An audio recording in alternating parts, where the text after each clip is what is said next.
Damas e cavalheiros, bem-vindos.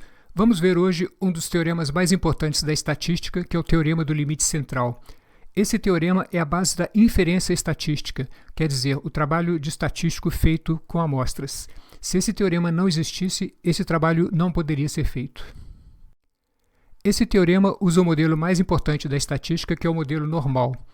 Desde o início da probabilidade, os matemáticos já sabiam que esse modelo poderia ser usado para variáveis que têm distribuição com aquela forma, mas também ele serve como aproximação para variáveis de distribuições que têm formas diferentes. Por exemplo, os matemáticos já sabiam que esse modelo serve como uma aproximação para a distribuição binomial. Se lanço uma moeda 3 vezes e conto as caras, o número vai variar entre 0 e 3, com uma distribuição binomial como nesse gráfico. Se lanço 4 vezes, o gráfico é esse, ou 5 vezes, ou 10, ou 20. A forma do gráfico vai se aproximando cada vez mais da curva normal que conhecemos.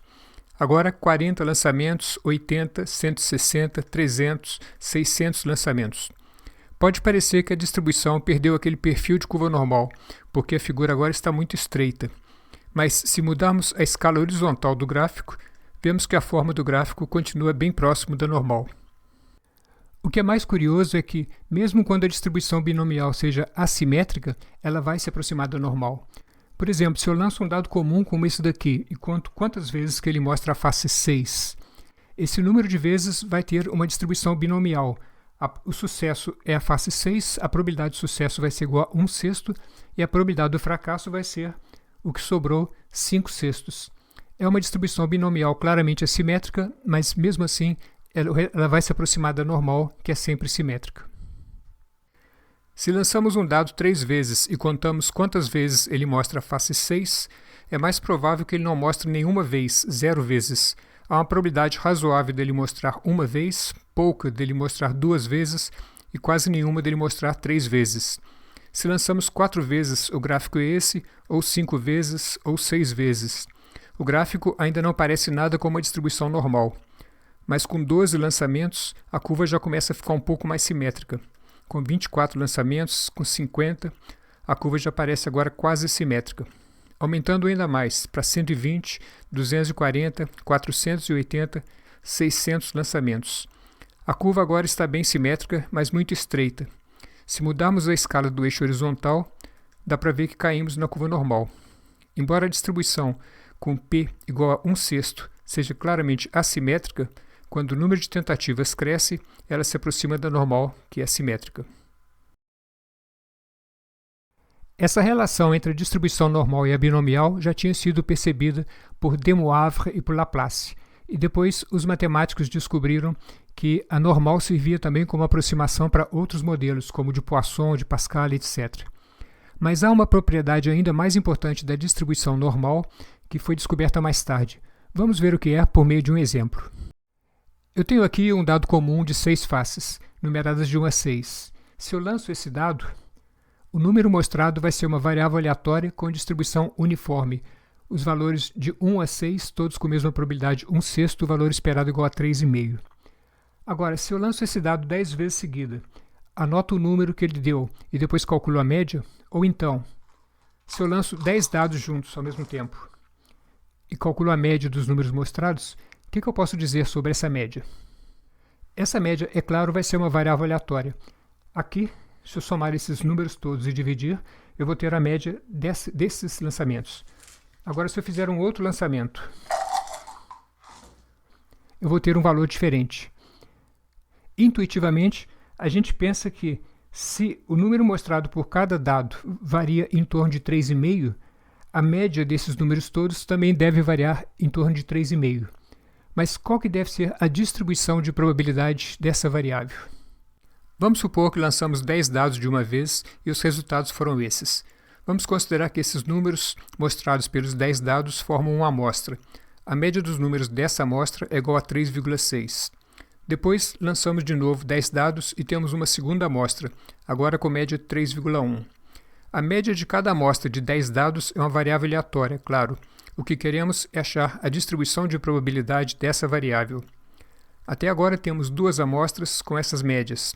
Vamos supor que fizemos um total de 10 amostras de 10 dados cada uma. e essas foram as médias. Se fizermos um gráfico com esses números, um histograma, vamos encontrar isso daqui. Não parece nada como a distribuição normal ou com qualquer outra distribuição conhecida.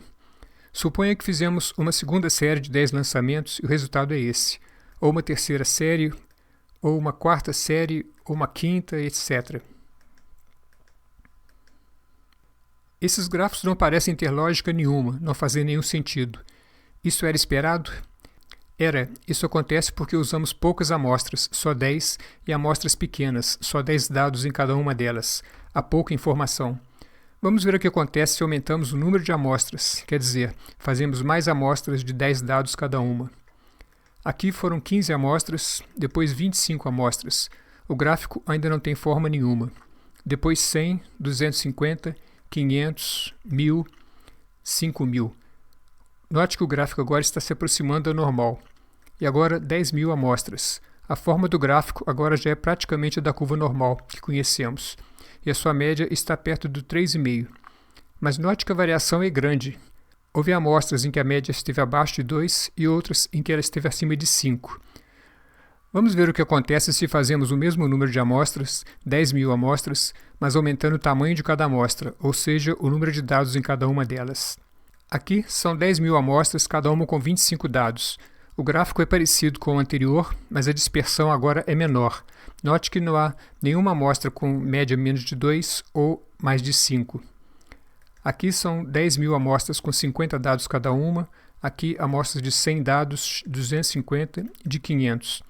O gráfico fica tão estreito que não se parece nada com a curva normal, mas se mudamos o eixo da escala horizontal, dá para ver que a distribuição tem uma forma normal quase perfeita. Note que as médias agora variaram um pouco, entre 3,2 e 3,8.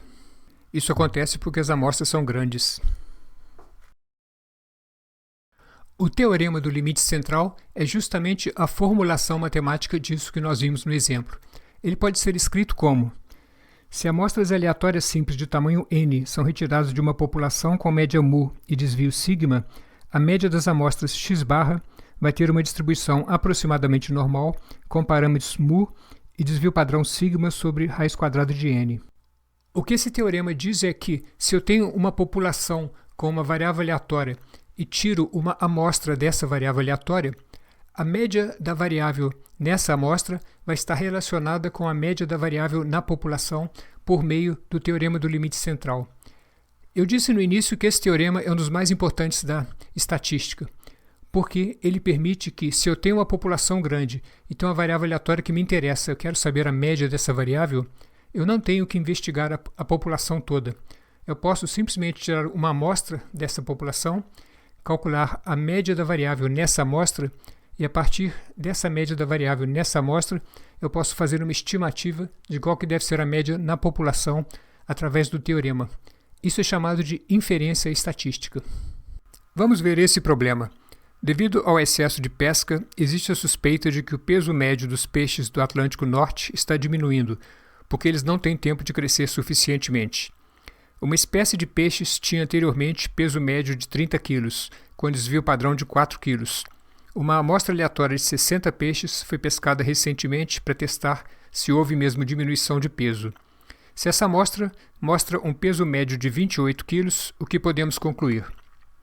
Em resumo, o problema é: a média de peso desses peixes era 30 kg, mas a amostra que tiramos agora teve uma média de 28 kg. O que podemos concluir sobre essa diferença? Para tirar uma conclusão, temos que usar teoria de estatística e fazer o que é chamado de teste de hipóteses. Essa aqui é a população dos peixes, e essa aqui uma amostra aleatória desses peixes. O peso médio dos peixes na população é de 30 kg, ou pelo menos era, mas o peso médio dos peixes nessa amostra foi de 28 kg. Será que podemos dizer que o fato da média dessa amostra ser menor do que a média da população é uma evidência de que os peixes agora estão menores do que antes? Que relação existe entre a média de uma amostra como essa daqui e a média da população toda? A relação entre essas duas médias é dada pelo teorema do limite central. Voltando a ele, se amostras aleatórias simples de tamanho n, n é igual a 60 no exemplo, são retiradas de uma população com média μ, μ é igual a 30 kg e desvio padrão sigma, sigma é igual a 4 kg. a média x barra das amostras vai ter uma distribuição aproximadamente normal. X barra é aproximadamente normal com parâmetros média mu e desvio padrão sigma sobre raiz de n. Mu é igual a 30, sigma sobre raiz de n, sigma é 4, n é igual a 60, 4 sobre raiz de 60. Isso quer dizer então que a média dessas amostras, que é o x barra, vai ter uma distribuição normal com média igual a 30. O que vamos fazer agora é o teste de hipótese estatístico. Para fazer um teste desse, primeiro temos que ter a hipótese. No caso, a hipótese vai ser essa daqui, de que a média do peso dos peixes é 30 kg como era antes. A ideia do teste é o seguinte: quando tiramos uma amostra desses peixes, a média da amostra deve cair em algum lugar desse gráfico. É mais provável que ela caia por aqui, na parte central do gráfico, que tem maior probabilidade.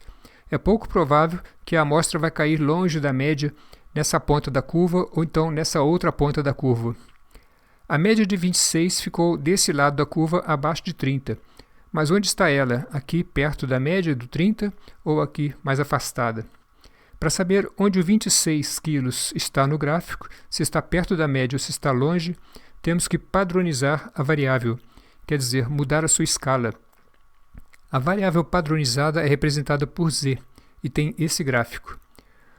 O z é simplesmente a distância entre a média da amostra e a média da hipótese, mas medida em desvios padrões, isso é, quantos desvios de padrões de distância existe entre uma média e outra. A fórmula é essa. Z é a distância entre as duas médias dividida pelo desvio padrão. E os números são esses. Substituindo esses números aqui na fórmula, x menos mu é igual a 28 menos 30, sigma sobre raiz de n vai ser 4 sobre raiz de 60. Fazendo as contas, isso dá aproximadamente menos 3,87. Quer dizer, a amostra caiu por aqui a quase 4 desvios padrões de distância do centro da curva. Estatisticamente, essa distância daqui para cá é uma distância enorme. A probabilidade da média de uma amostra cair nessa área daqui para baixo vai ser de aproximadamente 0,0001, menor do que 1/10 de milésimo. E agora, que conclusão podemos tirar? Se não houve nenhum erro grosseiro, por exemplo, alguém errou na pesagem dos peixes ou alguém errou nas contas, então só há duas possibilidades. Ou fomos incrivelmente azarados e tiramos uma amostra completamente fora do padrão, a probabilidade disso acontecer é essa daqui, ou então, o que é mais provável, o peso médio dos peixes realmente não é mais 30 kg. Os peixes agora estão menores do que eram antes, e o centro da curva é que agora chegou mais para baixo.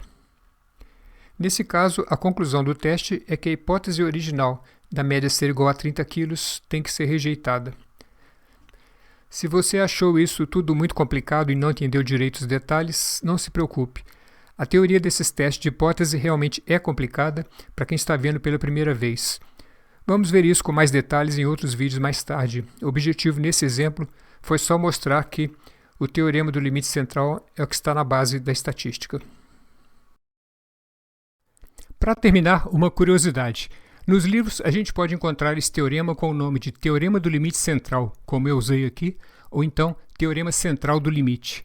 Essa confusão não acontece em inglês, mas acontece também em outras línguas. Em francês, a Wikipedia diz que não há 2 nomes diferentes, há 4 nomes diferentes. Parece que essa confusão toda começou porque ninguém decidiu ainda se é o teorema que é central ou se é o limite que é central. E por hoje ficamos por aqui, obrigado pela visita e até o próximo.